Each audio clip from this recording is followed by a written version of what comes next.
Sir ఇప్పుడు Lent days నడుస్తూ ఉంది. హ్మ్. మరి మార్చి 28 వరకు. అయితే ఈ 45 దినముల యొక్క ప్రాసెస్ దాన్ని ఒకసారి చెప్పండి. ఎందుకంటే మోషే 45 దినాలు 2 సార్లు ప్రార్థించాడు. ఏలియా చేశారు, యేసుప్రభుల వారు చేశారు. ఇలా 45 దినముల యొక్క ప్రాసెస్ ఒకసారి చెప్పండి, వివరించగలరని అడుగుతా ఉన్నారు. యాక్చువల్గా ఈ 40 శ్రమల దినాలను పాటించమని బైబిల్లో ఎక్కడ యేసు ప్రభు వారు చెప్పలేదు, పౌలు చెప్పలేదు. అపొస్తలుడైన పౌలు భక్తుడే కొత్త నిబంధన సంఘానికి సిద్ధాంతకర్త. నేర్పర్యైన శిల్పకారుని వలె నేను పునాది వేసి తిని అని పౌలు అన్నాడు. మేము వేసింది తప్ప వేరొక పునాది ఎవడు వేయనేరడు అన్నారు. బైబిల్లో ఎక్కడ కూడా ఈ లెంట్ పాటించాలని లేదు. కానీ మిషనరీల కాలంలో మరి అప్పట్లో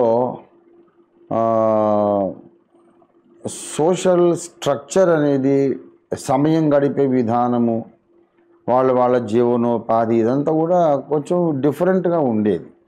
ఇప్పుడు స్త్రీలు పురుషులు అని తేడా లేకుండా అందరూ చదువుకుంటున్నారు, అందరూ ఉద్యోగాలు చేస్తున్నారు. సొసైటీలో చాలా మార్పు వచ్చింది. అప్పట్లో ఉద్యోగం పురుష లక్షణం, ఆడవాళ్ళేమో ఇంట్లో ఉండి ఇల్లు చక్క పెట్టుకోవాలి, పిల్లల సంగతి ఆలన పాలన చూడాలి. మరి ఇలాంటప్పుడు సిఎస్ఐ కానీ బ్యాప్టిస్ట్ కానీ ఇలాంటి మెయిన్ లైన్ చర్చెస్కు మిషన్ కాంపౌండ్ ఏమో ఉండేది. ఆ మిషన్ కాంపౌండ్లో అందరూ క్రిస్టియన్సే ఉంటారు, వేరే మతస్థులు ఉండరు. అక్కడ కొన్ని వందల క్రైస్తవ గృహాలు, మధ్యలో ఒక చర్చి. గంట కొట్టుగానే టంగమని నిర్ణీత కాలాలు వీళ్ళందరూ పొలవమని చర్చిలోకి వెళ్తారు. అలాగా మరి పురుషులు పనులకు వెళ్ళిపోయినప్పుడు స్త్రీలు ఇంట్లో ఉండి అమ్మలక్కల కబుర్లు ఏదేదో మాట్లాడుకొని గొడవలు తెచ్చుకోకుండా ప్రార్థనలో గడపండి అని చెప్పి ఆడవాళ్లకు ప్రార్థనా సమయాలు, స్త్రీల కూటాలు అనేవి ఏర్పాటు చేశారు. మరి అప్పట్లో వ్యవసాయ ఆధారిత దేశం మనది. ఇప్పుడు నెలకు జీతం వస్తే అందులో 10వ భాగము కవర్లో పెట్టి ఇప్పుడు వేసేస్తారు. మరి ఆ రోజుల్లో నెలకు జీతమే రాదు. సంవత్సరానికి పంట పండినప్పుడు, 2వ పంట 3వ పంట పండినప్పుడు దాంట్లో నుండి ఒక 100 బస్తాలు ధాన్యం పండిస్తే 10 బస్తాలు దేవునికి ఇవ్వాలి. అప్పుడు దాన్ని ఏంటంటే కానుకల పండుగ అని, కోతకాలం పండుగ అని ఒకటి అదొకటి పెట్టారు. ఇట్లా కొన్ని ఆచారాలు, హార్వెస్ట్ ఫెస్టివల్ అని కొన్ని ఆచారాలు అప్పటి సంఘ నాయకులు పెట్టారు. అందులో ఈ లెంట్ సీజన్ కూడా ఒకటి. బైబిల్లో ఎక్కడ లేదు లెంట్ 40 రోజులు మనం శ్రమలను ధ్యానించాలని లెంట్ బైబిల్లో ఎక్కడ లేదు. లేకపోయినా కూడా లెంట్ అనే దాన్ని మనం విమర్శించాల్సిన అవసరం లేదు, వ్యతిరేకించాల్సిన అవసరం లేదు. వాళ్ళు 40 రోజుల పాటు ప్రతిరోజు కొంతమంది ఉపవాసం ఉండి ఆ దినాలు పవిత్రంగా నేను ఉండాలి, వేరే వాళ్ళతో అనవసరమైన మాటలు గొడవలు ఇవన్నీ పెట్టుకోకూడదు, చెడు అలవాట్లు ఉన్నోళ్ళు కూడా అవి ఈ 40 రోజులు నేను ముట్టుకోను అని ఇలాగా కొంత సపరేటెడ్ ఫ్రమ్ ద వరల్డ్, లోకము నుంచి నేను వేరై ఉంటాను. ఆ రోజంతా బైబిల్ చదువుతాను, ప్రతిరోజు కూడా ప్రార్థనకి వెళ్తాను, చర్చికి వెళ్ళి యేసయ్య శ్రమలను ధ్యానం చేస్తాను అని ఇలాగా లోకానికి వేరే నేను 40 రోజులు ప్రభు శిలువను ధ్యానం చేస్తూ ఉంటాను అని ఒక మంచి అలవాటును బట్టి నిజంగా రక్షణ పొందినటువంటి కుటుంబాలే ఉన్నాయి. మరి కొంతమంది ఎగతాళి చేస్తారు. ఇప్పుడు తాగుడు అలవాటు ఉన్నోళ్ళు, సిగరెట్ తాగేవాళ్ళు ఆ 40 రోజులు తాగరు. 40 రోజులు అయినాక ఈస్టర్ తర్వాత ఇంకా వడ్డీతో సహా తాగుతారు అని ఇలాగా ఎగతాళి చేసేవాళ్ళు ఉన్నారు. అలా చేసేవాళ్ళు కూడా ఉన్నారు. కానీ నాకు తెలిసి ఈ 40 రోజులు మానేసి ప్రార్థనలో ఉండేసరికి వాడికి 41వ రోజు కూడా ఆ చెడు అలవాట్లు అంటే అసహ్యం వేస్తుంది, ఇక నాకు లైఫ్లో వద్దు అనుకున్న వాళ్ళు కూడా ఉన్నారు.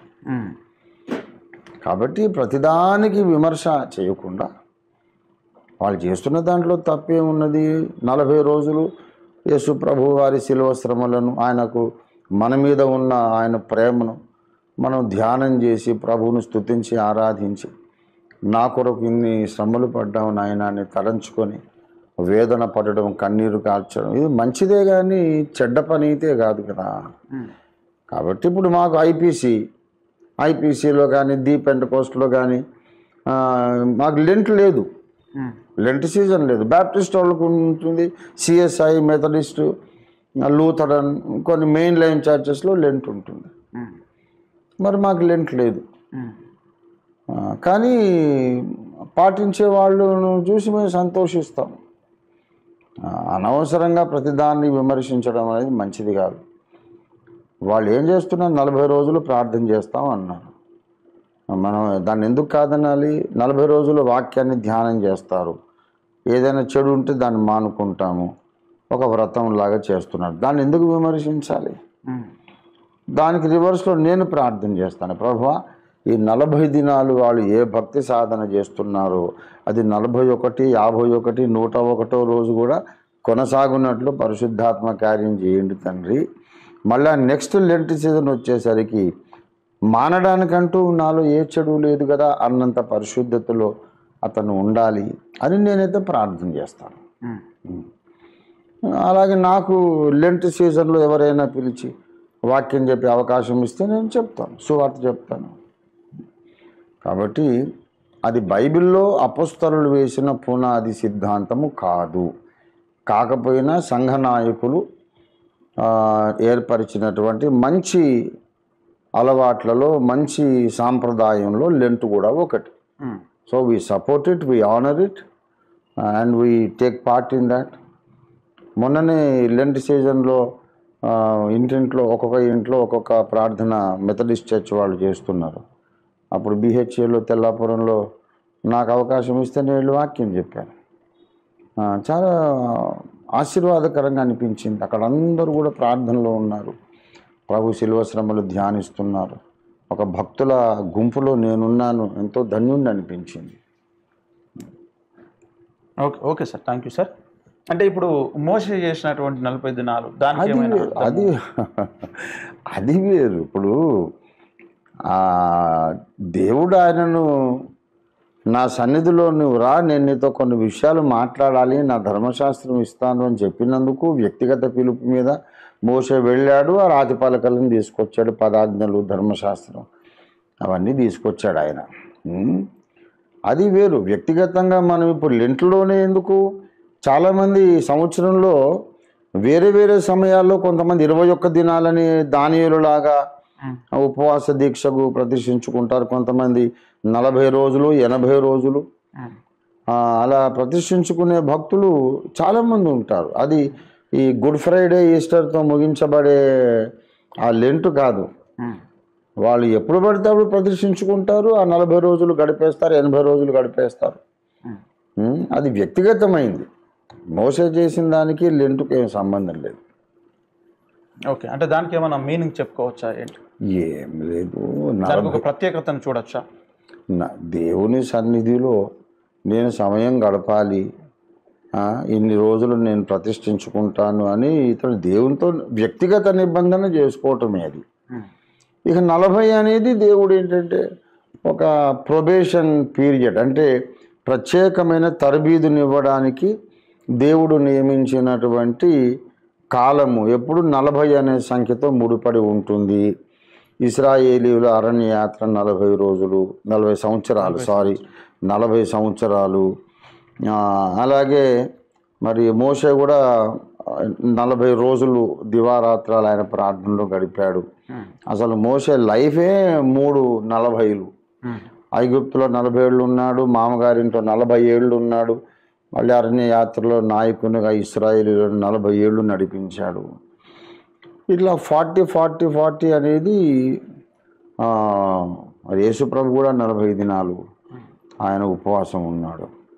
కనుక 40 రోజులు అనేది దేవుడు ఒక ప్రత్యేక కార్యక్రమం కొరకు కేటాయించినటువంటి సమయము. కనుక ఆ ఫ్రేమ్వర్క్లో మోషే ఉన్నాడు. ఇంకా కొత్త నిబంధన అనేది స్టార్ట్ కాలేదు కనుక యేసయ్య కూడా ఆ 40లోనే ఉన్నాడు. కానీ మళ్ళీ అపొస్తలులు పునాదులు వేసినాక మాత్రం ఈ 40 రోజులు పాటించమని ఎక్కడ కూడా ఏ అపొస్తలుడు రాయలేదు. Okay sir, thank you.